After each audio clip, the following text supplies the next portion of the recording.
¿Qué tal amigos? Mi nombre es Mario Tello, yo soy el host del podcast de Guatemaltecos Ilustres. Hoy está con nosotros Ricardo Moll. Él es guatemalteco ilustre, orator del 2021.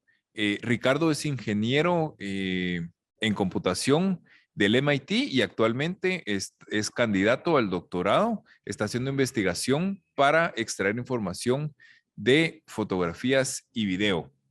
¿Qué tal, Ricardo? ¿Cómo estás? Bienvenido. Yo bien contento de estar contigo y emocionado por tu podcast.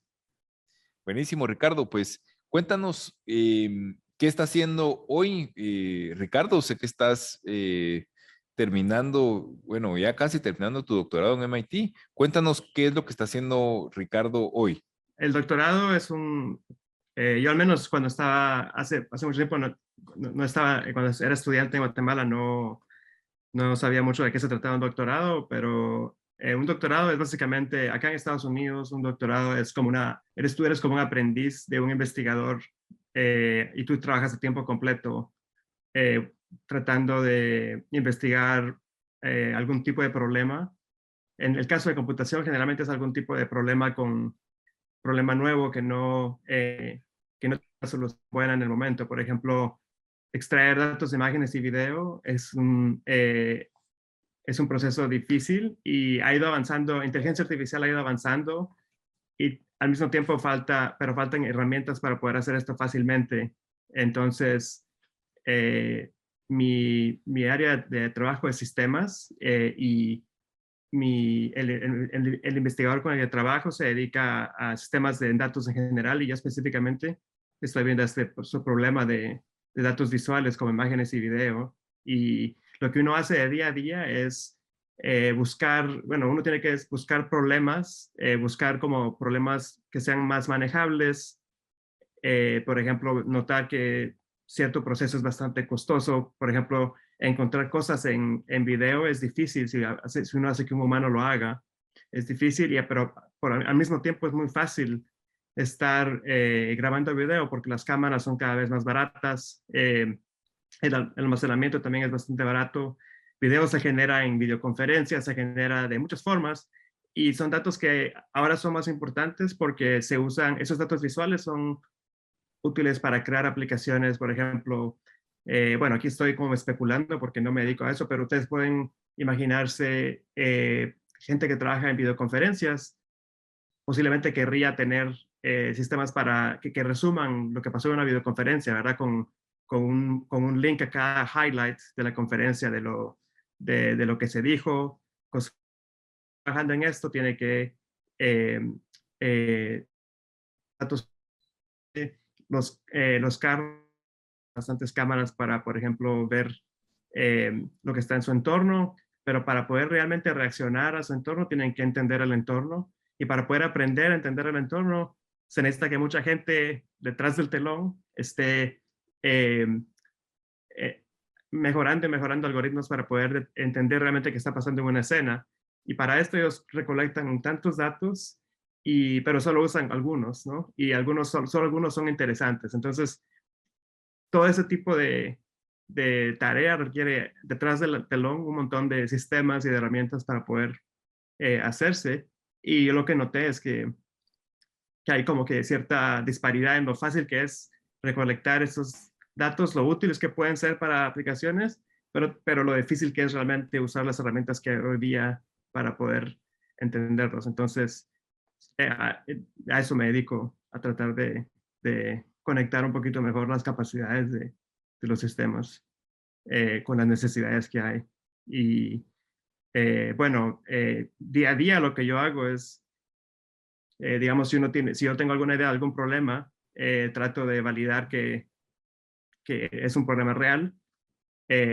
Por ejemplo, haciendo experimentos, construyendo herramientas para poder hacer los experimentos. Luego, trato de proponer algoritmos o soluciones para esos problemas, o para al menos alguna faceta de esos problemas.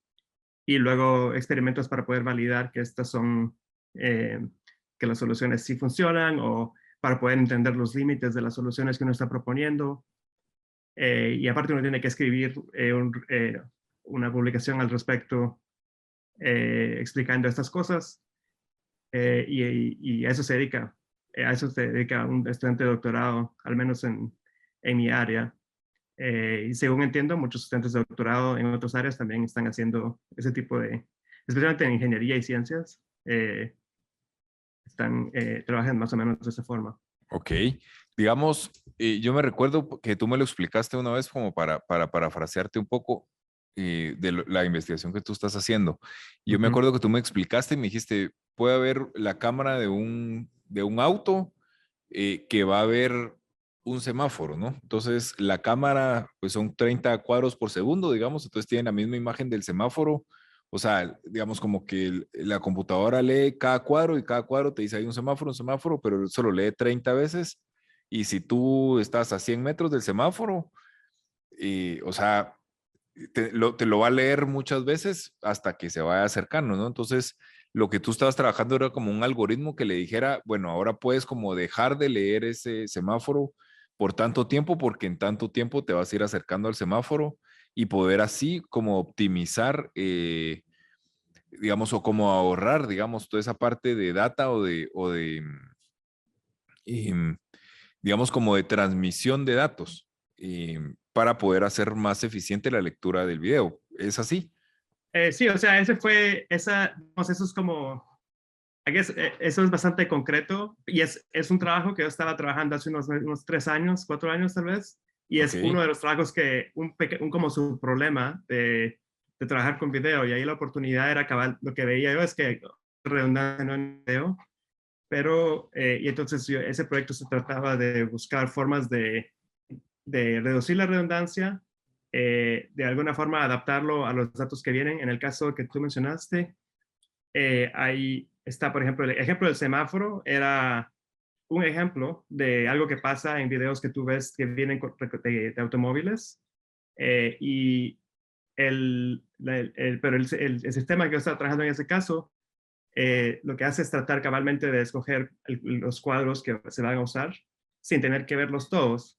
Eh, Ujú. y, y la idea es que en ocasiones como la del semáforo no debería ver muchos cuadros, y en otras ocasiones que no tienen nada que ver con autos, también tiene otros, digamos, también, o sea, está diseñado para tratar de trabajar en otros datos también, no solo autos. Eh, y cabalmente ese era un ejemplo, digamos, es un ejemplo de uno de los trabajos que se han hecho, pero digamos, a lo largo de mi doctorado me he dedicado a, a más que ese problema, digamos, en ese caso ese era mi problema de ese momento. Pero conforme uno trabaja en un problema, se da cuenta uno que también hay otros problemas o que otras soluciones, otras técnicas, entonces uno va cambiando un poquito eh, digamos, el siguiente trabajo es otro problema o otro relacionado, generalmente con información de los anteriores. Entonces, por ejemplo, después de ese proyecto, trabajé en un proyecto para poder buscar cosas en sistemas, en bases de datos de video y imágenes, porque cuando estaba haciendo ese proyecto, me di cuenta que una parte del problema es que es difícil encontrar cosas para poder validar cualquier proyecto. Tienes que encontrar ejemplos y era difícil hacer eso, ya de por sí eso es un problema. Entonces, digamos, un problema es ahorrar el consumo, pero otro problema es cómo empezar el proyecto. Y entonces, después de trabajar en ese proyecto que tú describes, que el objetivo era ahorrar el consumo de ahorrarse el procesamiento de muchos cuadros, el siguiente proyecto, el objetivo era ahorrarse el esfuerzo humano que requiere empezar uno de estos proyectos, que ven con datos de video, etcétera. Y en parte ese esfuerzo viene de tener que buscar ejemplos, de tener que conseguir construir ciertas bases de datos pequeñas para poder entrenar modelos de edición, que son los modelos de inteligencia artificial que se usan para entender esos datos como más a profundidad de lo que se podía antes, ¿no? Algo así como un humano que puede ver al menos que hay un semáforo, ¿no? Pero, digamos, ahora, el punto es que también para poder ver que hay un semáforo, primero tienes que entrenar acerca de semáforos. Y Ok. solo ese proceso ya de por sí es difícil. Y mi proyecto anterior lo suponía que ya existía eso, que ya existen ciertas técnicas, ¿no? Entonces, el problema siguiente fue, bueno, es tratar de mejorar la forma en que se pueden encontrar los datos iniciales para poder entrenar algo que te busque semáforos. Y ahora lo que estoy trabajando es en un sistema que pueda hacer este proceso como de cabo a cabo. Eh, digamos, no solo buscarte los ejemplos, sino ayudarte a entrenar el modelo eh, y también hacerlo de forma que sea interactiva, o sea, que tú puedas hacerlo en unos minutos o algo así. O sea, que tú vienes, estás buscando y te das las soluciones rápidamente, algo que no existía en los sistemas que estaba trabajando antes. Entonces, o sea, pues lo que tú mencionabas es calmente una de las cosas, digamos, hace varios par de años trabajando. Pero un estudiante de doctorado acá, digamos, va trabajando varios proyectos y van cambiando un poquito con el tiempo conforme uno se va dando cuenta de las necesidades. Y de eso se trata, ¿no? El doctorado. Ok, bueno, buenísimo, Ricardo. Pues y muchas gracias pues, por la explicación. Interesantísimo pues, lo que tú estás haciendo. Ahora bueno, ya hablamos de lo que estás haciendo hoy y ahora lo que a mí me gusta es el tema de la historia. Cómo un chico de Cobán termina haciendo su doctorado en MIT, que es una de las universidades o de las mejores universidades, yo me atrevo a decir, del mundo, en el tema de ciencia, ¿no? Entonces, pues me encantaría conocer tu historia desde el inicio, ¿no? Porque creo que esta nos puede servir para poder inspirar a otros jóvenes que puedan escuchar el podcast y se den cuenta eh, pues que que cualquier persona lo puede lograr, ¿no? Así que adelante. Te la puse difícil. Sí, muy larga. O sea, no quieres partirlo un poquito en pedazos, tal vez para, así yo, así yo entiendo más o menos a dónde quieres que vaya, pero Y pues yo creo que es importante, bueno, nosotros acuérdate que apoyamos mucho la Olimpiada de las Ciencias, yo creo que es importante eh, platicar un poquito de cómo arrancaste de la Olimpiada de las Ciencias, el esfuerzo que tú tenías que hacer para poder entrenar. Em, yo creo que tú viajabas a la capital para poder entrenarte, mm, em, ¿verdad? Y que después, pues yo sé que tú estuviste en el Colegio del Mundo Unido, cómo eso te abre las puertas. Y si quieres, empecemos por ahí, ya después vamos viendo el resto, ¿te parece? bueno, de las Olimpiadas, sí, yo crecí en Cobán. eh, estuve en Cobán por toda mi primaria y mi secundaria básicos. Eh, y bueno, estuve en Tamaú, en Alta Verapaz, que es un municipio como una hora de Cobán por primaria. Pero en ese entonces, mi mamá que estudió magisterio, eh, bueno, estábamos en había una finca en donde estábamos y mi mamá que estudió magisterio y mi papá también que, bueno, él no estudió magisterio, pero los dos se preocuparon bastante de educarnos. Entonces, por ejemplo, leer y escribir, yo lo aprendí más que nada de mis papás. Y mi hermano, que también creció en la misma situación, o sea, aprendemos nosotros dos de mis papás y mi mamá se dedicó bastante a, a, a darnos las cosas básicas porque no podíamos acceder fácilmente a las escuelas en Cobán. Entonces, pero ya después para primaria sí nos mudamos a Cobán y en Cobán estuve en un colegio allá y entonces cursé la primaria y no me recuerdo particularmente de que me gustara computación o algo así. Computación es algo que pasó mucho después. O sea, Ok.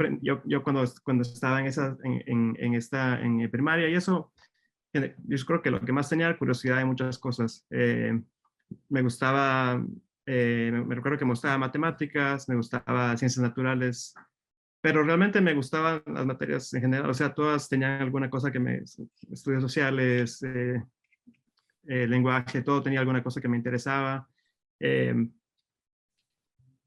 y fue como ya para sexto primaria o primero básico, sexto primaria creo que fue que habían ya como una olimpiada local, municipal, organizada por maestros de Cobán, que, de matemáticas era.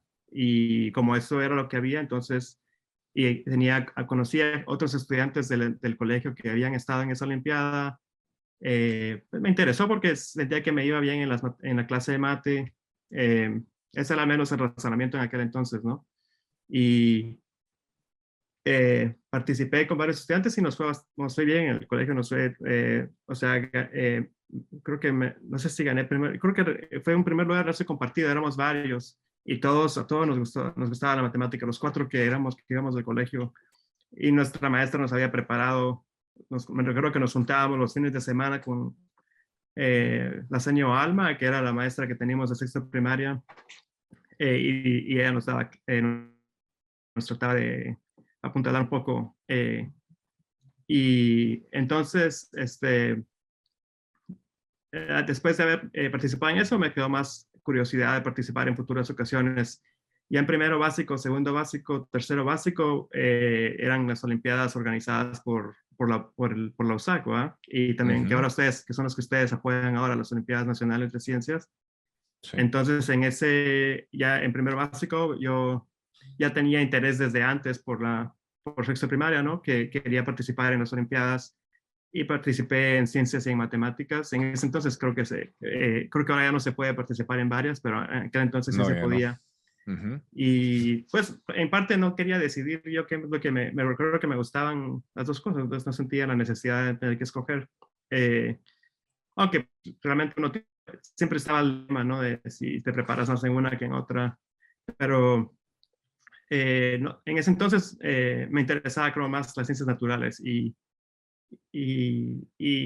bueno, participamos y de alguna forma llegamos al nacional, que también era difícil ya por sí llegar al nacional, o sea, me recuerdo que los regionales eran quedaba bastante poca gente, ¿no? Como 10 personas creo que llegaban al nacional. Pero en eso bueno, en esas conocí a otras personas que estaban en las Olimpiadas y me empezó a interesar y así. Luego ya en segundo básico empecé a estudiar más matemáticas, me empezó a gustar más también. Participé también en segundo básico, en tercero básico y, y empecé a ganar en las nacionales en matemáticas especialmente. Me recuerdo que en tercero básico me dieron bastante como tiempo el colegio apoyaba las Olimpiadas y me dieron tiempo para que yo estudiara por mi cuenta básicamente, o sea, me dijeron que si querías, ya sabían que me gustaba bastante prepararme para estas cosas, ¿no? Y fueron bastante flexibles en que yo estudiara por mi cuenta y que luego repusiera todas las cosas todas las tareas me dieron como un par de semanas así. Y me recuerdo que ese año, sí, o sea, estudiar más por mi cuenta ese año, me recuerdo que fue bastante, eh, porque entonces uno empezaba a buscar como otros libros que uno no estaba acostumbrado a usar, ok. y como que no sé, como que te empezás a identificar más y más con la materia, tal vez porque estás pasando tanto tiempo en eso y estás pensando en la materia.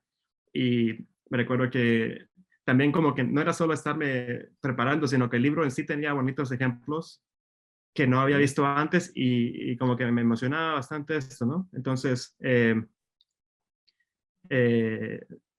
me fue bien en las Olimpiadas y me llamaron a participar en las Olimpiadas, en la preparación para las Olimpiadas Internacionales, que Ok. en ese entonces pasaba en la del Valle.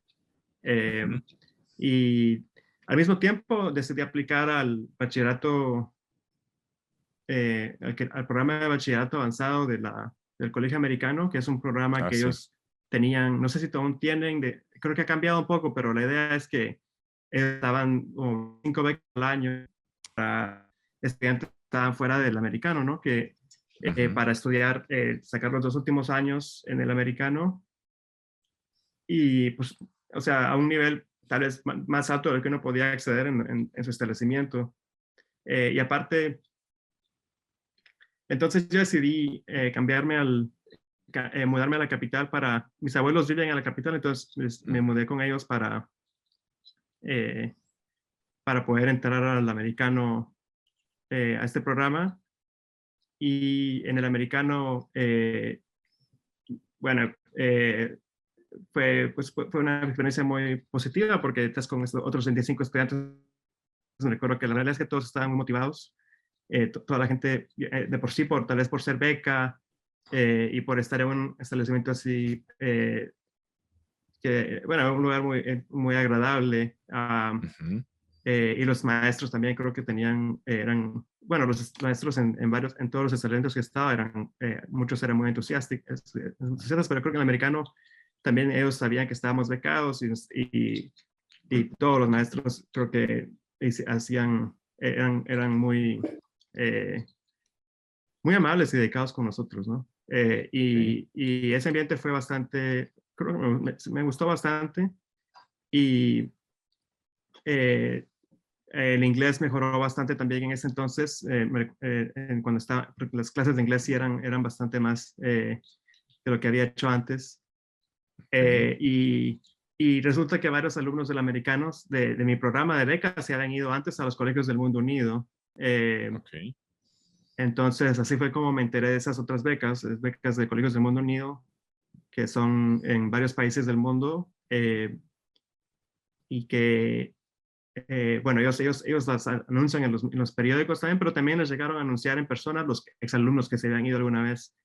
Ok. Y entonces, así fue como entró a mi mente esa oportunidad y así fue como apliqué y eh, tuve el privilegio de poder ir a Hong Kong por 2 años, a hacer otros 2 años de bachillerato, aunque ya realmente había terminado el bachillerato en Guatemala, pero yo lo vi como una oportunidad diferente.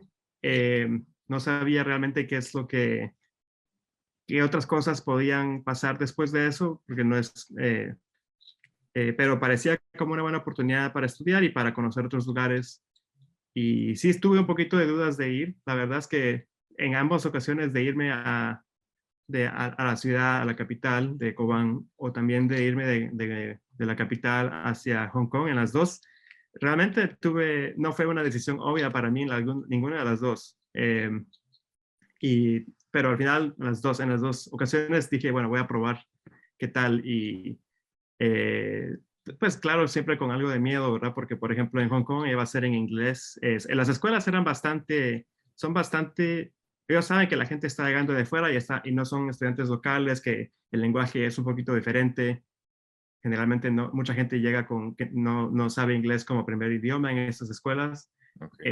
Y entonces ellos lo hacen, tratan de que uno sepa que no va a ser como, no está siendo uno abandonado en otro país, ¿no? Pero aún así, a pesar de los esfuerzos, uno pues, puede sentirse un poco intimidado de cambiar así tan drásticamente. Entonces, pero en Hong Kong estuve muy contento y bueno, hice bastantes amigos.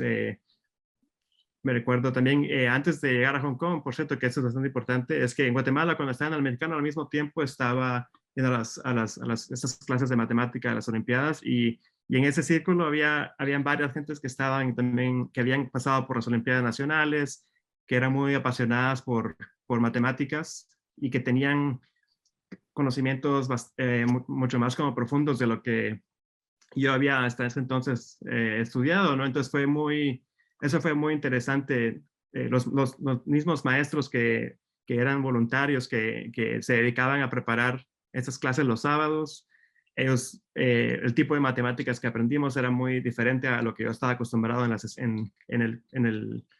el plan normal de escuelas, ¿no? Y como que Ok. las preguntas eran más difíciles, los problemas no eran tan fáciles de resolver, Ujú. los problemas requerían algún tipo de no eran como de problemas de fuerza bruta, como quien dice que problemas de fuerza bruta es Ok. cuando en una computadora hace un problema de fuerza bruta rápido, ¿no?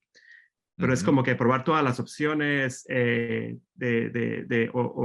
si no quieres como realmente puedes probar un montón de cosas, pero tenés que tratar de buscar el lado fácil al problema, la idea que resuelve el problema más sencillamente, ¿no? Porque no hay una forma obvia de entrarle al problema muchas veces. Y esa fue una experiencia nueva para mí, porque como que mucho de las escuelas no está diseñado de esa forma.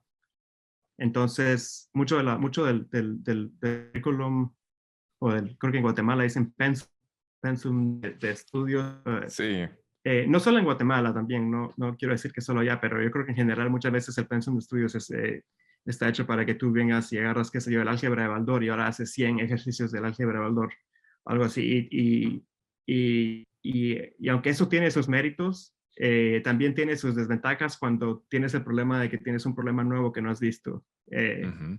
Entonces, en eso de las Olimpiadas Internacionales, mucho énfasis era en realmente eran problemas, cada uno era fuera de serie de alguna forma. Ok. Entonces, eso fue muy estimulante para mí, porque y la realidad es que no fue fácil. O sea, yo en esas clases me recuerdo que me gustaba, pero también era así como muchos de los problemas eran muy difíciles. Para mí podía hacer de vez en cuando algunos.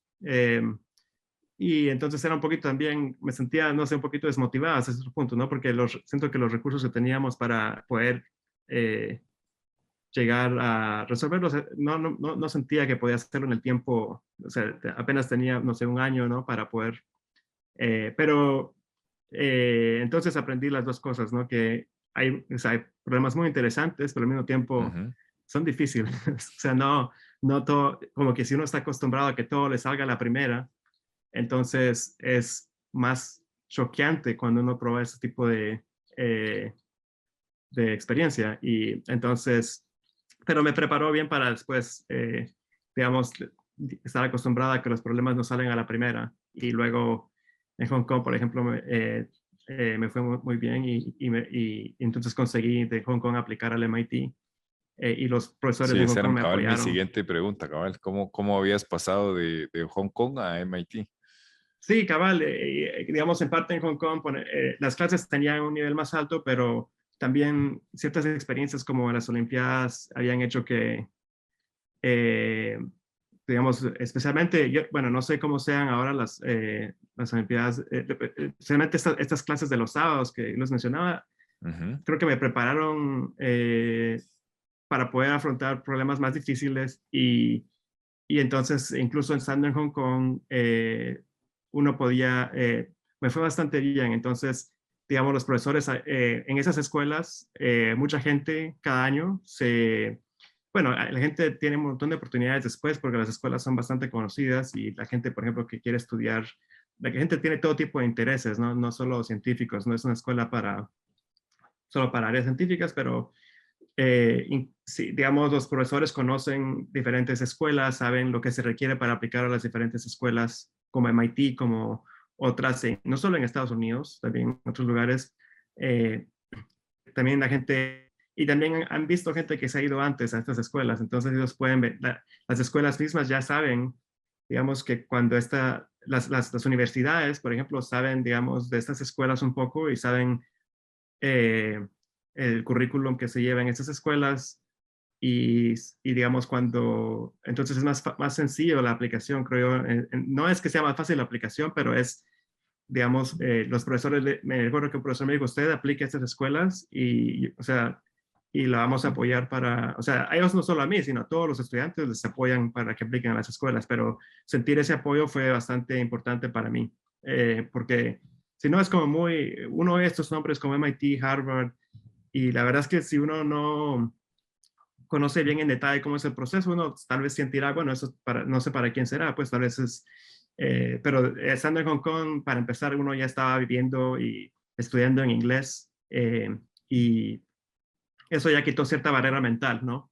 Y luego Ujú. el apoyo para aplicar, eso fue otra barrera que, que me quité desde ese punto con esa escuela y entonces yo dije, bueno, voy a aplicar a lo que, voy a aplicar, vamos a ver qué tal, ¿no? Voy a aplicar a bastantes lugares y apliqué a como 10 lugares y tuve suerte que entre ellos MIT me aceptó y no, entonces yo, bueno, ya MIT ya la conocía más que nada por la tele, pero eh, eh, entonces ya no lo dudé, ¿no? Cuando me aceptaron, decidí irme a MIT.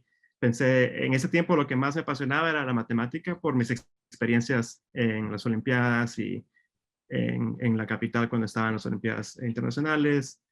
Eh, y dije, bueno, MIT tiene buen programa de matemáticas y si quisiera estudiar ingeniería, también tiene buen programa de ingeniería que tal vez siempre pensaba que tal vez ingeniería podía ser un destino Y ya en el MIT fue cuando realmente empecé a estudiar matemáticas en el MIT, pero empecé a enterarme más de computación y de lo interesante que era, sus conexiones con matemáticas.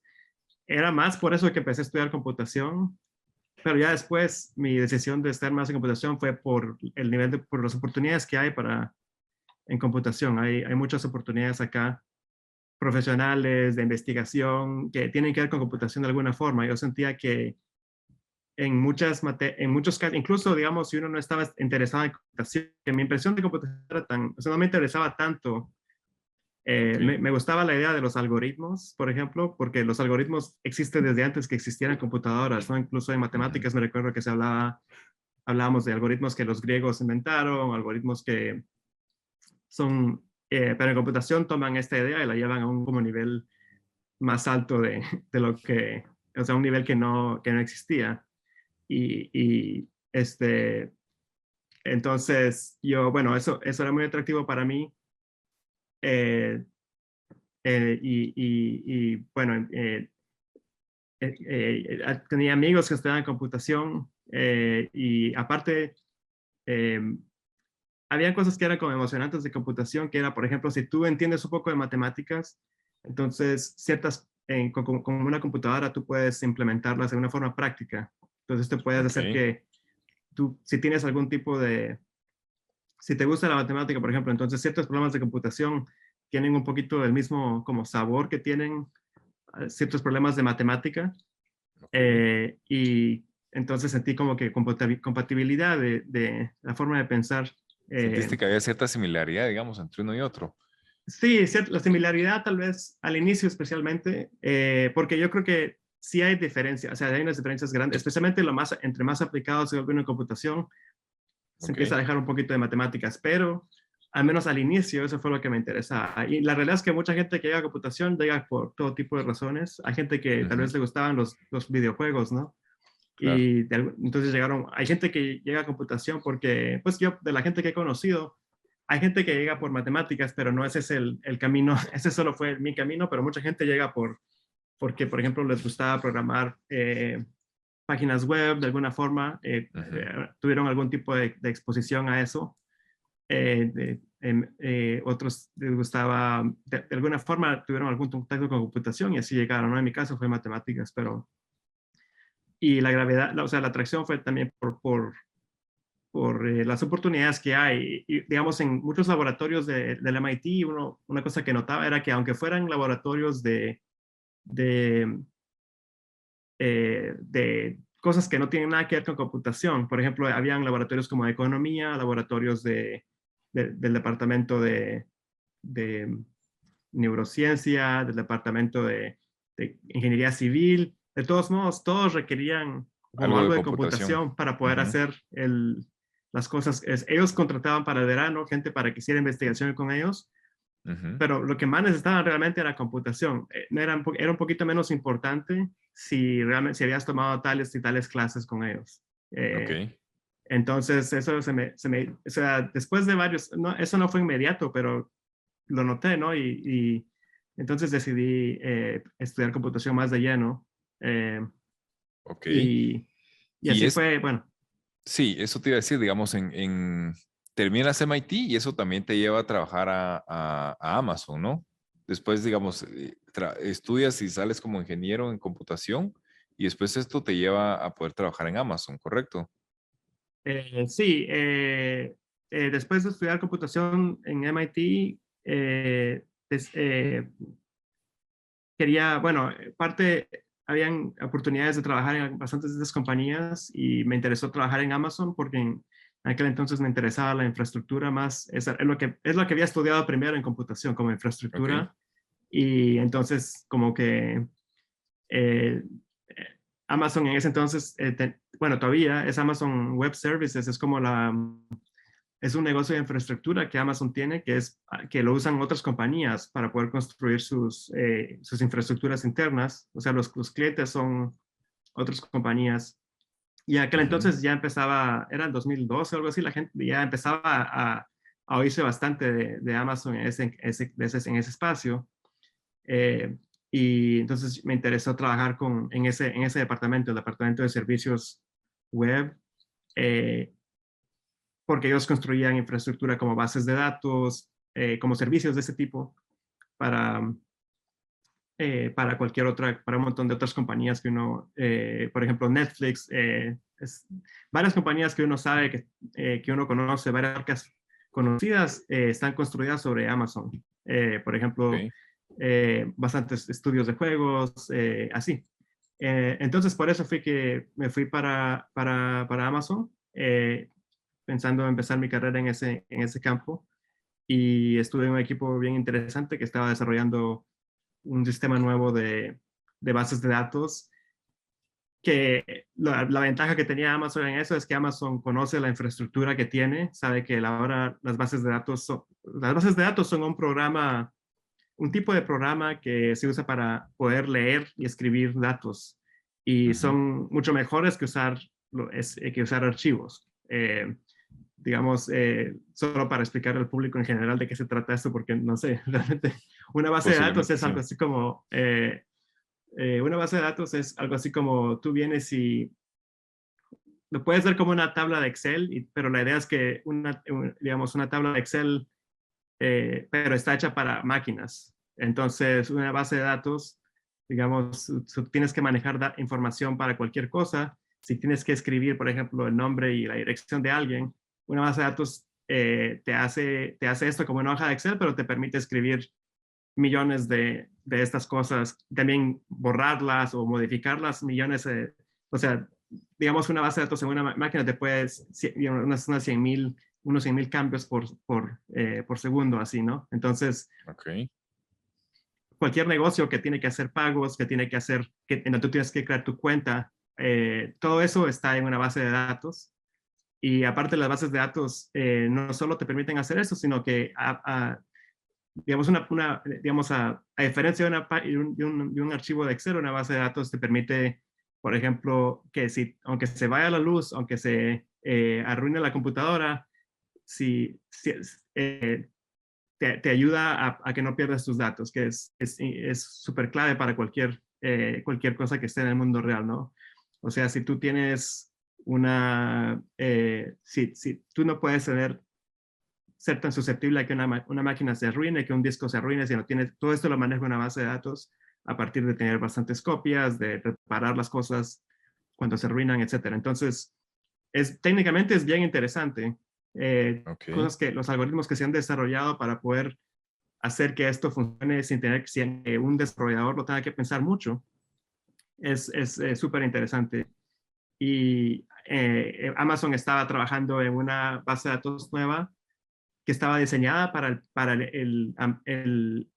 los centros de datos que Amazon trabaja. Entonces, porque las bases de datos de antes se diseñaban para un servidor que una compañía tenía, las bases de datos, Amazon sabía que si Amazon sigue creciendo, los servicios Ujú. web estos siguen creciendo, entonces, Él se iba a volver eh, el dueño de cierta forma de escribir las bases de datos, ¿no?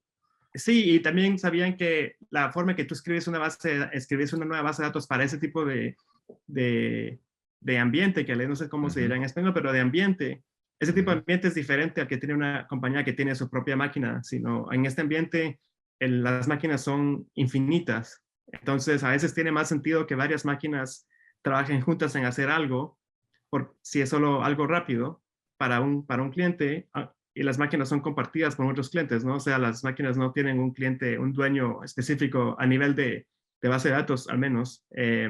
Entonces, ellos podían hacer cosas que no se pueden hacer en el mundo anterior a Amazon, y ellos estaban diseñando una base de datos para eso. Entonces, en ese sentido era novedoso y a mí me interesó, o sea, aprendí mucho de estar con gente que estaba desarrollando en esto. Yo estuve también, algo interesante fue trabajar en el diseño de ciertos componentes, que no es tan común para cuando uno está empezando como desarrollador.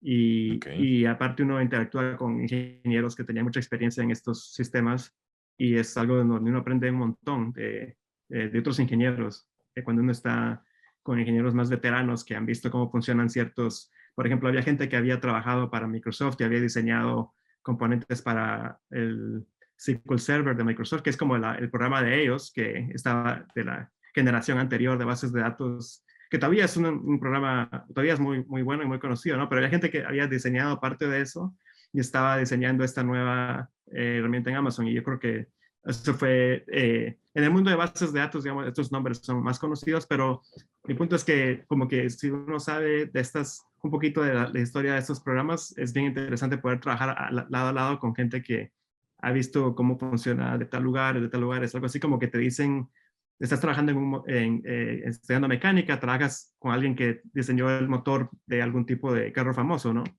Claro, claro. Y entonces es algo así como que y él trabajó para la Toyota y diseñó este motor y ahora estamos diseñando este otro motor. Eh, entonces algo así me sentía yo, ¿no? Que tenía ese privilegio de estar con esas personas y entonces fue una experiencia bien interesante.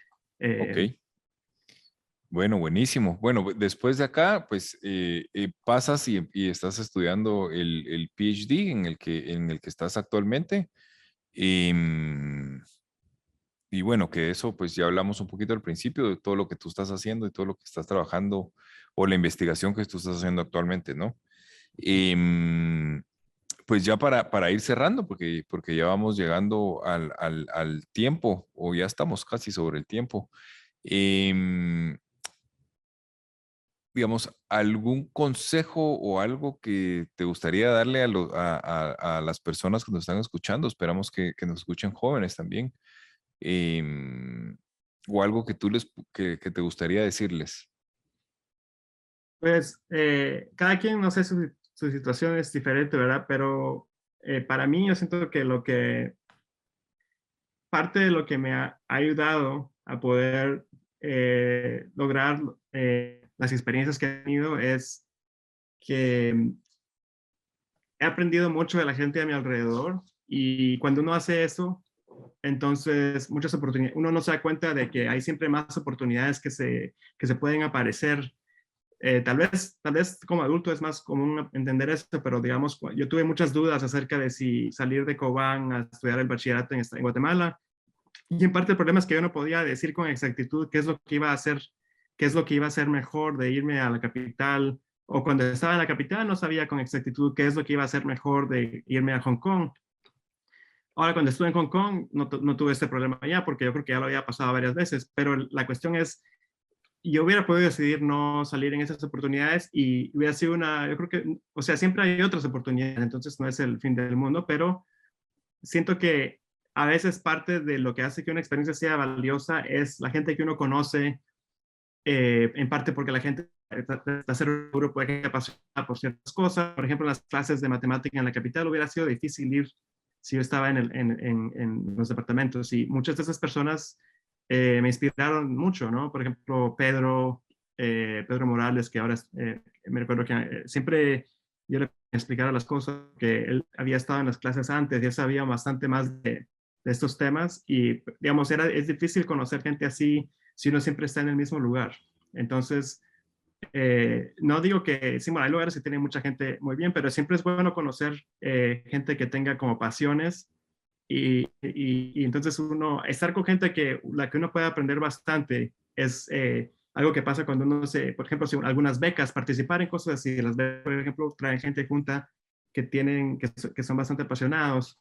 Entonces, eso es siento que crea un buen ambiente alrededor de uno y es más fácil así desarrollar pasiones y descubrir nuevas oportunidades también.